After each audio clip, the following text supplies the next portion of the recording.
Good evening, everyone, and thanks for coming to our first free concert in a year and a half.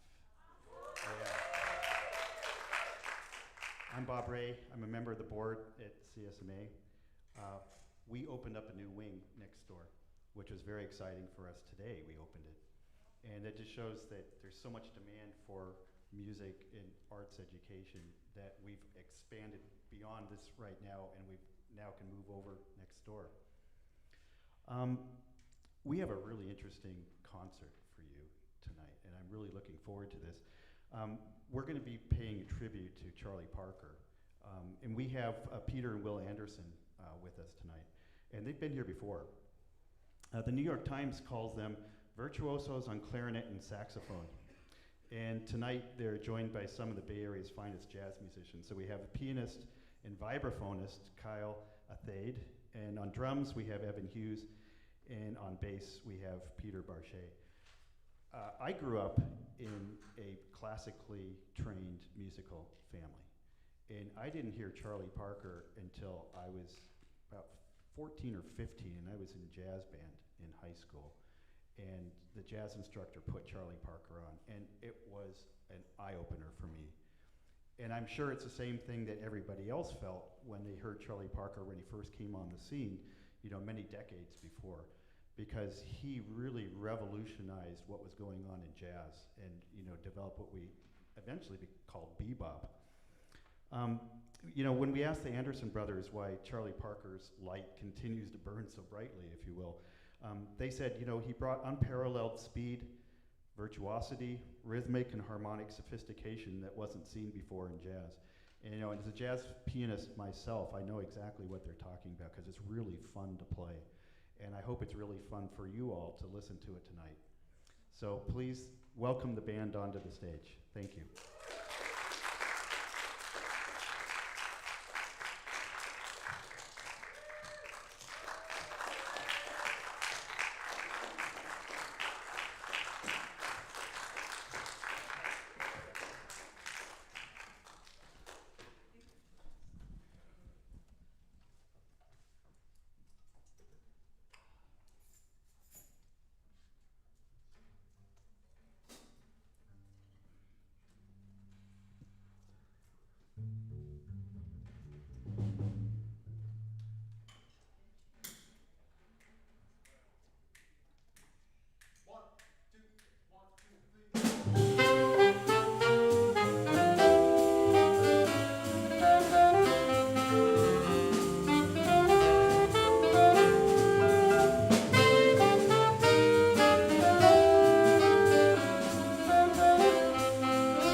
Miles Davis said that jazz can be summed up in 4 words: Louis Armstrong, Charlie Parker.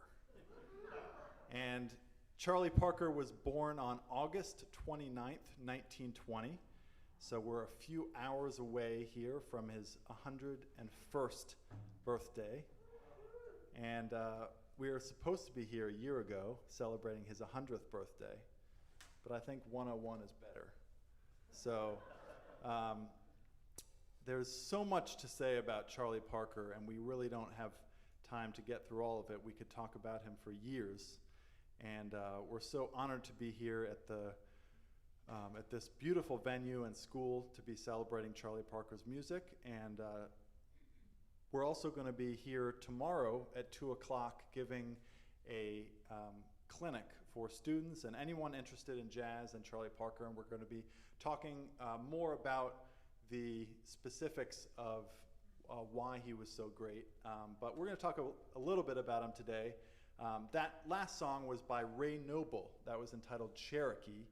And that was one of the first songs that Charlie Parker really fully developed his vocabulary and his style on. And so much of bebop music was really based on what came before it, very closely related to the Great American Songbook, in addition to all these new songs that you're going to hear tonight, some of these new bebop songs. But again, that was Cherokee by Ray Noble. Just before that, we played our improvisation on a Jerome Kern song called All the Things You Are, which was another one of the vehicles for the bebop musicians.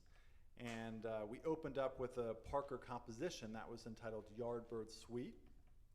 And Parker was raised in Kansas City, Missouri. And Kansas City was one of the great places to be in the 1920s and 30s for jazz. He grew up hearing Count Basie's orchestra and many of the other traveling bands and territory bands in the middle of the country. And there's a story about Charlie Parker where he was at a jam session when he was a teenager. And it was just a bandstand like this, and he got up on stage and he started playing. And Count Basie's drummer, Joe Jones, right when Parker started playing, he pulled one of the cymbals off of the, no, we're not actually going to do it right now.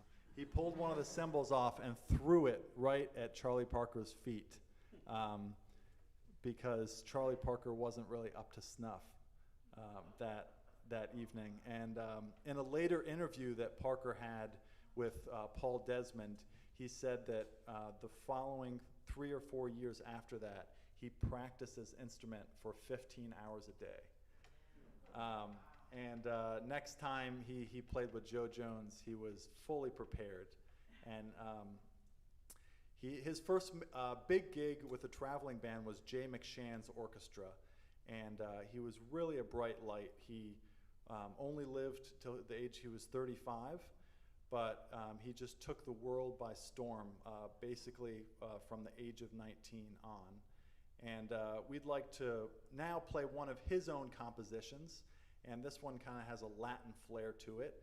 And Parker did get to travel the world quite a bit, and this one, he was inspired by the music in Barbados. It's called Barbados.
Thank you so much.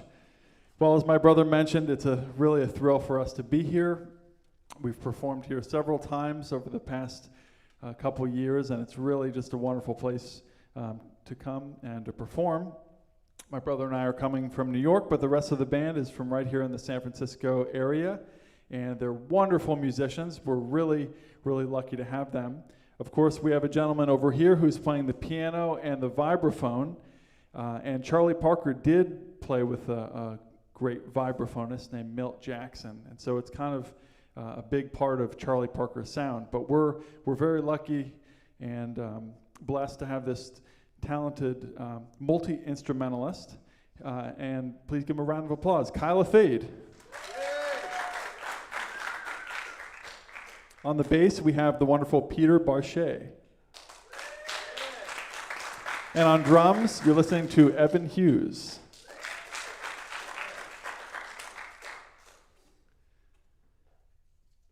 So as my brother might have mentioned, a lot of the bebop music was based on the American Songbook. And for those of you who don't know, I'm sure a lot of you do, the American Songbook is a collection of music written for Broadway in the 1930s. And it's the music was written by composers like George Gershwin, Irving Berlin, Jerome Kern, and Harold Arlen, Richard Rodgers, really great Broadway composers. And Beyonce? I don't think that's the American Songbook, but anyway, that last song was actually based on the form from a George Gershwin tune called "Embraceable You," and Charlie Parker did this a lot. He kind of stole forms from the American Songbook, and he wrote a different melody on top of it. So some people say that's because he wanted to play some of these tunes, but he didn't want to pay the royalties when he recorded them. So he would just keep the same form. He would tell the musicians how to play, but then he would change the melody on top. So we're going to play another one. That last one was called Quasimodo, based on Embraceable You, and we're going to play another one. This one was based on an American popular tune called How High the Moon.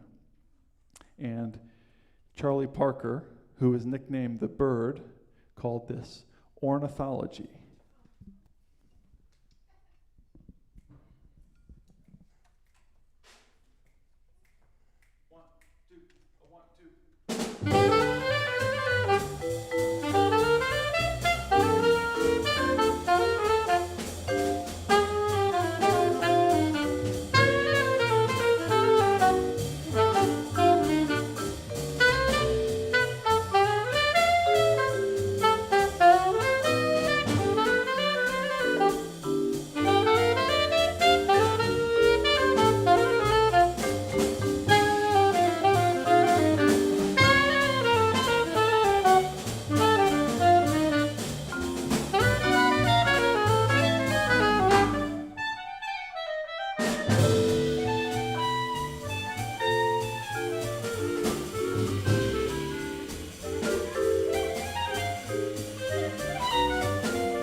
Thank you. Thank you very much. That was entitled A Night in Tunisia, composed by one of Charlie Parker's counterparts, the great trumpeter and vocalist and comedian Dizzy Gillespie. And that was a big hit for Charlie Parker and Dizzy Gillespie. And one of my brother and my teachers always used to recount a concert that he attended when he first saw Charlie Parker and Dizzy Gillespie. And the saxophonist, our teacher, is named Benny Golson. And he always used to talk about first hearing Bird and Diz play that song. And he was so amazed that the solo break, instead of a typical 2 bars, it was 4 measures long. And his mind was blown. So that's always a cool story. My brother and I have really had the pleasure of learning from and playing with and hearing so many of the musicians who played with Charlie Parker and Dizzy Gillespie. Saxophonists including Benny Golson and Jimmy Heath, as well as the drummers Tootie Heath and Jimmy Cobb and Hank Jones, and so many greats that we've had the great fortune of rubbing shoulders with in New York City. And just a few more words about Charlie Parker. You know, a lot of people, because Parker's playing was so revolutionary, I think often what's not talked about is like the movement surrounding Charlie Parker.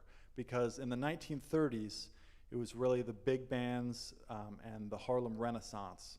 But in the 40s and the 50s, gave rise to, you know, people talk about the Beat generation, which was really a group of artists, not just musicians, who really stuck out as intellectuals. And Charlie Parker himself was definitely an intellectual. When you hear interviews of people who would talk about him, they would say that Parker could talk about any subject, you know, whether it be literature or politics or classical music. He just had so many different interests, and part of the rise of bebop was about, you know, a virtuosic soloist, but it was also about kind of an intellectual way of playing. They were playing faster and more complex. And in addition to Parker and Gillespie, there were so many more great musicians who helped pioneer and change the music. On the drums in particular, a great drummer named Kenny Clark, as well as Max Roach, really helped define the music. And on the bass, of course, Charles Mingus, or Tommy Potter was another one who played with Charlie Parker. And on the piano, you have Thelonious Monk and Bud Powell. And these were some of the musicians that would collaborate with Charlie Parker and really push the music forward. And, Bird, not only in his playing was more complex, but his interests really kind of changed the music in that he really tried to blend classical music and jazz music. And he's famous for his album with strings, Bird with Strings, and he really emulated the sound of a classical violin.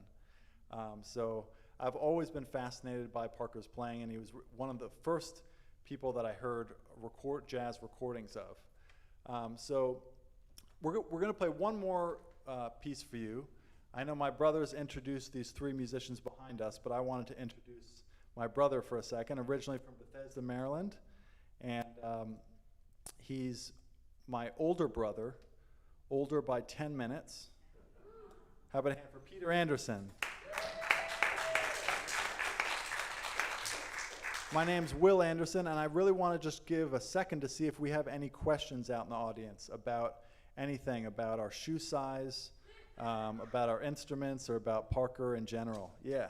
What was the name of the song just before this past time? Oh, great question. I did forget to mention that. So before Night Tunisia, the slow and softer song, that was a song that's, it's one of the great hits of the American Songbook, and Parker was very famous for playing it. It's called Lover Man. So you can check that out, especially Charlie Parker playing it. It's pretty incredible. Great question. Yeah. Right in front. What year did Parker die? Parker passed away in 1955. So, From what? well, yeah, it's a bit complicated. He had a lot of troubles with lots of different types of drugs, painkillers, heroin, and he developed ulcers.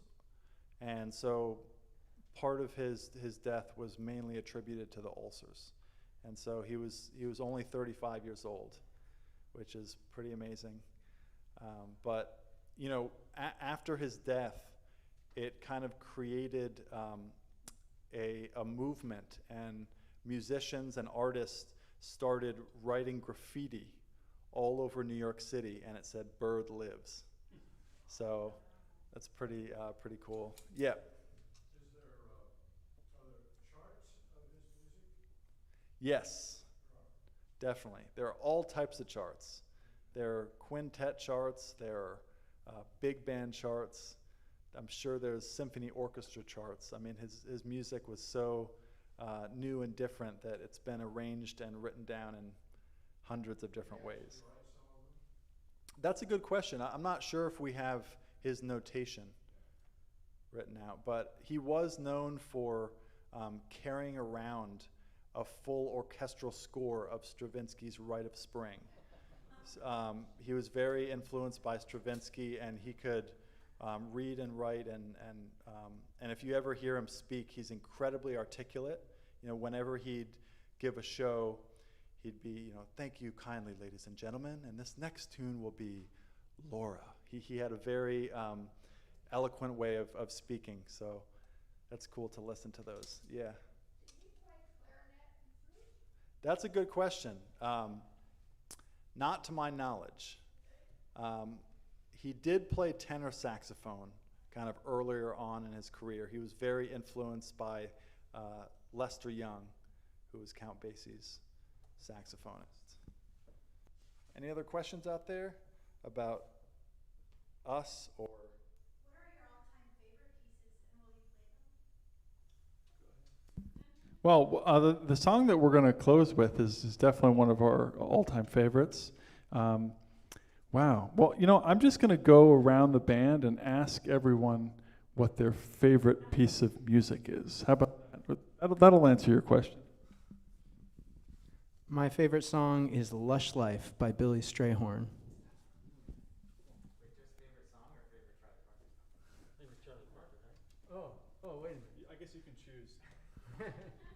My favorite one is Hot House with Dizzy.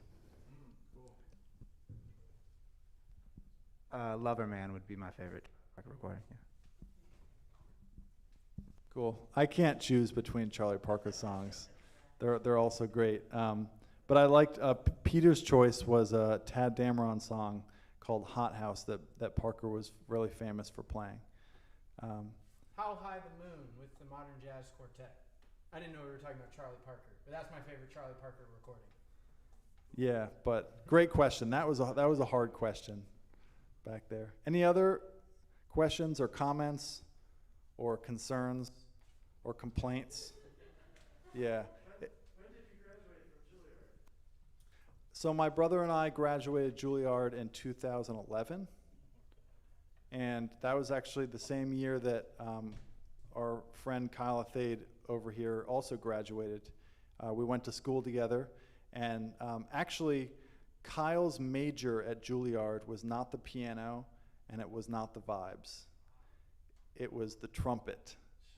So if you'd like to hear Kyle play some amazing trumpet, he's going to play it tomorrow at our workshop. So Kyle is an incredible musician. He paid me actually to talk about him this afternoon.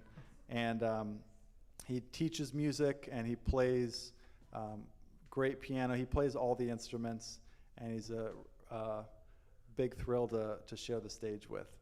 So if you want to hear him play a little trumpet, you can come tomorrow. I think it's at 2 o'clock. So, well, great. So we're going to be hanging out in the back here after the performance. We have CDs available. The CDs for you all are free of charge, but the autographs are $20, and it's a package deal. You have to get it autographed. So that's the way it works.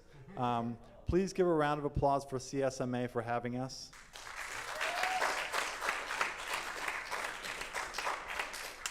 Thank you all for being here. We're so thrilled and honored to be celebrating the great Charlie Parker. We're going to close with a hit that he played with Dizzy Gillespie. It's called Groovin' High.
How about that? I can go practice my bebop scales, man. You got me going. So thank you very much for coming and playing for us tonight. It was great. We have a lot more concerts coming. It's fun to be back in person, isn't it? And then we have a lot of people out in watching remotely on the stream too. So watch the channels. We have more, and give it up again for the band because they were really terrific. So, thank you.